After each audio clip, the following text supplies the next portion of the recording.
Assalamualaikum warahmatullahi wabarakatuh. Kembali lagi bersama saya Muhammad Albin dari mahasiswa STI Bakti Persada Majalaya Bandung, Prodi Hukum Ekonomi Syariah, NIM 21301230210, mata kuliah Pengantar Ilmu Hukum, dosen pengampu Dr. Kiai Haji Muhammad Agus Nurlik SAG SMA. Kali ini saya akan membawakan hukum perkawinan di wilayah Papua dan kaitannya dengan hukum internasional. Fenomena ini sangat unik.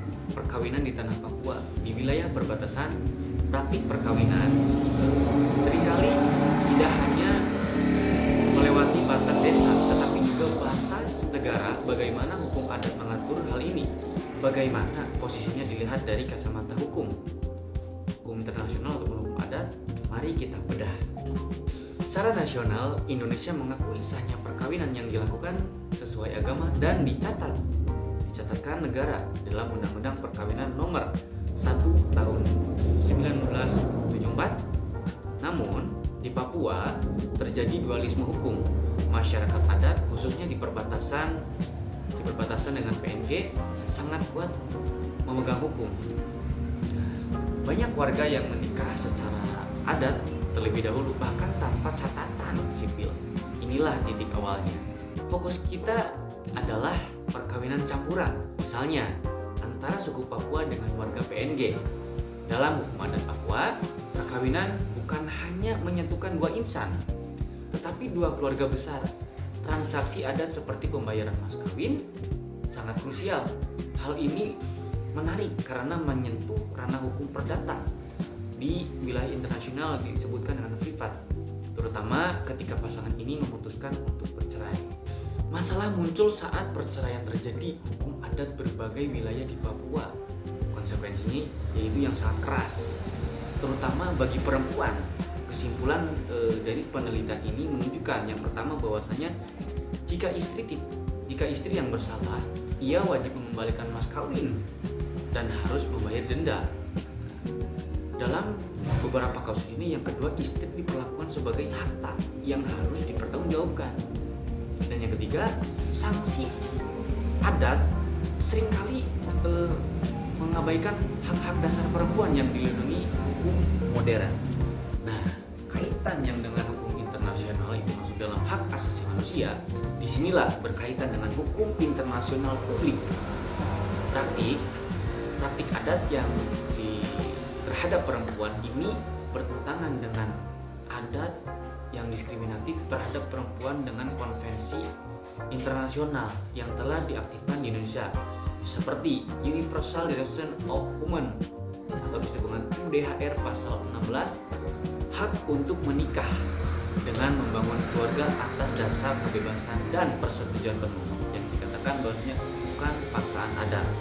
Ada yang dinamakan juga CEDAW, Konvensi Penghapusan Diskriminasi Terhadap Wanita, yaitu menuntut negara untuk menghapus diskriminasi dalam praktik perkawinan. Negara Indonesia berkewajiban untuk mengakomodir hak-hak seperti ini, meskipun di wilayah adat. Nah, untuk memperkuat argumentasi, lihat kasus di seberang perbatasan, tepatnya di Papua Nugini.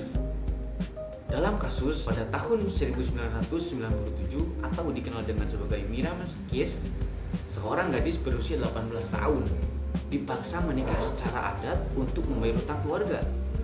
Pengadilan Nasional PNG membatalkannya. Hak menyatakan bahwa adat yang menjadi kemanusiaan dan konstitusi pada pasal 55 tentang kesetaraan. Ini presiden bahwa warga adat tidak boleh mengalahkan hak kemanusiaan. Menariknya, konstitusi PNG secara eksplisit menyebutkan bahwa sebuah perkawinan harus didasari kesetaraan, hak dan kewajiban. Mereka juga mengakui adat dengan syarat asalkan tidak bertentangan dengan prinsip kemanusiaan dan kepentingan publik. Ini adalah filter hak asasi manusia yang idealnya juga menjadi rujukan bagi penegak hukum di wilayah adat Indonesia. Nah, bahwasanya bisa kita simpulkan mengenai beberapa konflik norma hukum adat Papua dan hukum negara versus hukum internasional hak asasi manusia. Kedua, perlindungan perempuan. Negara harus hadir melindungi perempuan dari saksi adat yang merugikan, seperti kewajiban mengembalikan mas kawin yang tidak profesional. Yang ketiga, rekognisasi bersyarat. Hukum internasional mengajarkan kita bahwa adat harus dihormati, tetapi adat yang diskriminatif harus ditinggalkan demi keadilan bagi seluruh warga negara Indonesia. Dengan demikian, Papua memiliki local wisdom yang kuat, namun tetap harus tunduk pada prinsip universal, keadilan, dan hak asasi manusia. Diskusi tentang adat hukum tidak boleh berhenti di ruang sidang adat, tetapi harus naik ke ranah penghormatan terhadap martabat manusia. Itu yang bisa saya sampaikan terlebih dahulu. Bila kita ingin memperdalam lagi, bisa bergabung di STI Bakti Persada Majalaya Bandung.